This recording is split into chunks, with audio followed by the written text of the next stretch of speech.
കലാപരിപാടികളുടെ വിജയപരാജയങ്ങൾ ഒരിക്കലും നമ്മുടെ കലാപ്രവർത്തനങ്ങളെ ബാധിക്കരുത്. അതിന് പ്രധാന കാരണം നമ്മൾ അവതരിപ്പിക്കുന്ന കലാപ്രകടനം അതൊരു പ്രകടനം മാത്രമാണ്. ആ ഒരു പ്രകടനത്തിൽ നമ്മുടെ ജയാപജയങ്ങൾ മറ്റുള്ളവരൊപ്പം എത്താൻ സാധിച്ചില്ല എങ്കിൽ കൂടി നമ്മുടെ കലാപരമായ കഴിവുകൾക്കൊരു കോട്ടവും സംഭവിക്കാൻ പോകുന്നില്ല.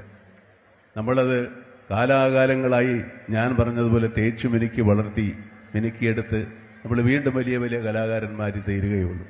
അതുകൊണ്ട് മത്സരത്തിൽ വിജയിച്ചവർക്കും പരാജയപ്പെട്ടവർക്കും കലാലോകത്ത് അവസരങ്ങൾ ഒരുപോലെയാണ്.